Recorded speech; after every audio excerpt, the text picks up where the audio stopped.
The inclusive leader, taking intentional action for justice and equity.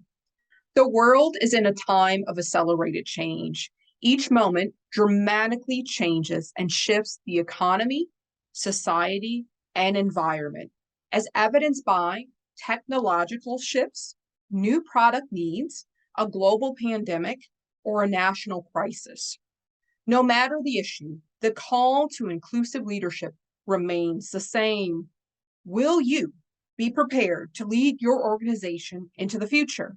Technical competence and business acumen will be expected, but what is often overlooked is the importance of a unique composition of leadership skills that focus on advancing the principles of inclusion. This is not an obligation to be delegated to a staff member, employee resource group, or committee. Rather, it is your responsibility. Each plays an integral role in building an inclusive workplace. However, you are at the helm. You not only steer the ship by setting your organizational goals, but you also chart the course across the difficult tides of modern business practice. This is about your leadership. You will guide your team as they navigate the course of making inclusion come alive in your organization. Inclusive excellence starts at the highest level of administrative authority, is expressed prominently in institutional missions and strategic plans, and is supported through meaningful allocations of fiscal, human, and physical resources. This is according to the National Association of Diversity Officers in Higher Education's Standards of Professional Practice for Chief Diversity Officers. Inclusion is a call to action each and every day. It requires deliberate and intentional action in order for inclusion to materialize. I close with the words of the retired Minnesota Supreme Court Justice, Alan C. Page. How we act today and every day for the rest of our lives will define who we are. Today, make a commitment to serve as an inclusive leader. Define yourself as an innovator, builder, and change agent.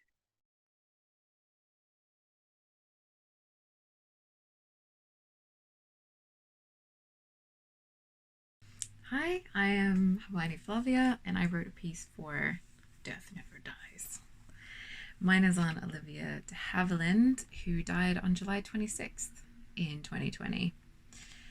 I grew up in a suburb built in the 20s and 50s, and so it had an atmosphere that I would probably now recognize as nostalgic. Our place had a 50s pastel kitchen and dinette when we moved in, which I loved. It had ivy print carpet everywhere. And the original curved fridge came with the house too. Our neighbors were either young families or retirees who seemed to almost all be really nice people. A lot of the older people loved having a chat and often gave me bead necklaces, purses, and things from my dress-up box, things from their closet from the 40s and 50s that would inform my taste growing up in the 90s. Watching films was a big part of my childhood. My dad had this huge collection of VHS tapes, all of which were numbered and annotated, and he loved watching old movies with us. I also loved hearing my grandparents telling me about seeing a classic film at the cinema when it first came out and what they thought of it. And there was the weekly Sunday afternoon classic movie too. I loved curling up and dreaming that I was somewhere or someone else for an hour or two, somewhere more exciting than ordinary life. I loved stories that created another time or place, and a lot of places are exotic to a kid in the burbs. I loved the idea that life could be full of glamour, adventure, and romance. I loved all kinds of stories, but I was drawn to old films a lot. I loved the way people lived, the homes they lived in, the way they had of telling a story. Old films are always of their time in some way and show you a world created from that perspective and the style of that time, and I loved sinking into that. One of my favorites was Robin Hood. I wanted to be Maid Marian. I loved her. She was beautiful, of course, but she also lived and dressed in the late 30s idea of medieval. She was a feminine ideal with large eyes and flowing dresses, but her hair and makeup were just a bit 30s as well. She was kind of a damsel, but arch and modern too. Sure, Errol Flynn is dashing, but the Robin Hood story is nothing without Marian. Hours followed of me dressing up, pretending I was on an adventure in the forest. I must have seen quite a few of these films that pair Flynn with de Havilland. They did about 8 of them together, but this captured my imagination the most.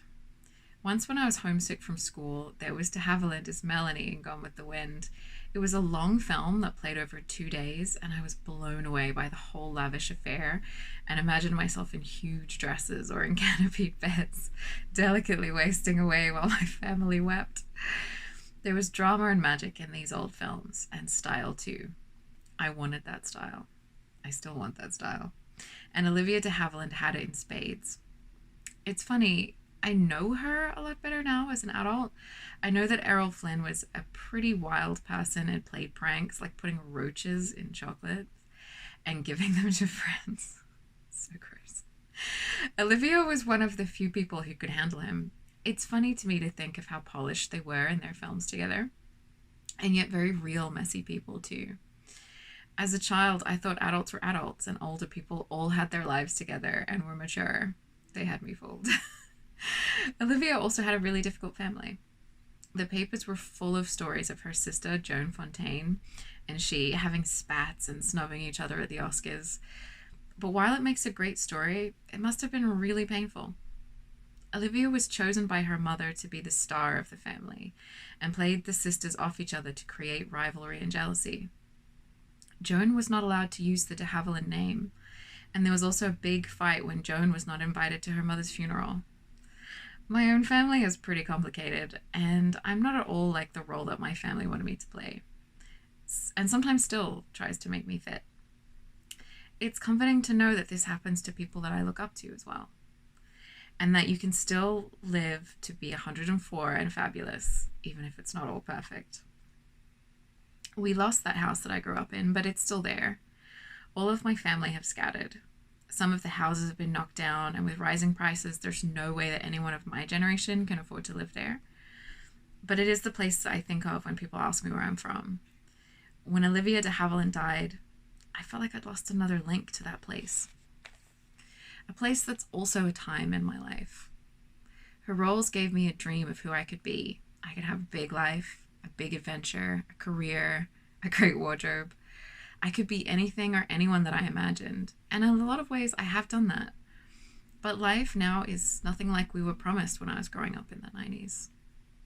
I feel a bit lost, dealing with the amount of change and upheaval that we experienced and that we are experiencing, and I have almost no connections to what was home and family.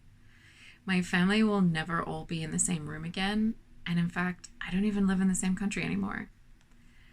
But I can always put on Robin Hood and be transported and re-inspired by my old dreams, and that can feel a lot like coming home.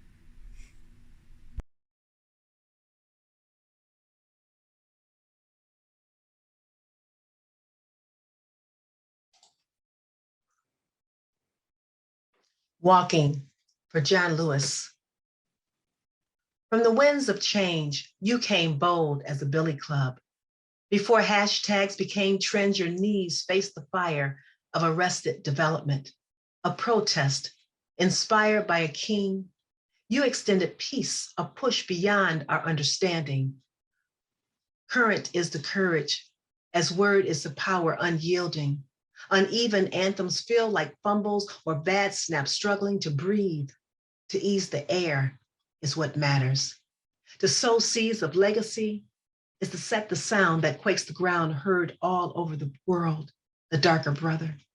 The boy from Troy represented the hush of voices and hoods of injustice. We shall overcome. The dust of crows cawing a roguish race. But a marathon man walks a million miles in just the right shoes. The blues is the dance, as freedom is to ride or die, or sit in the groove of social theories. A hero, don't feel no ways tired, but dawn civil strength. The sore in the face of fear, the uneasy truth is an open coffin, the witness to the swell of status quo jogging a stained memory, covered by the blood, armed with unity. You were the necessary bridge, a marching band, good trouble, rewrites premeditated scripts, stands like a foot soldier.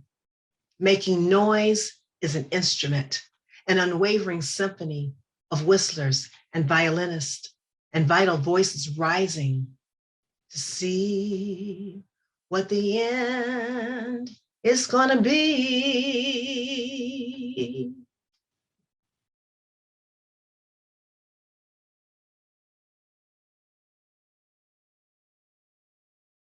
All the work featured in this episode is available for purchase at bookshop.org/shop/MiPA.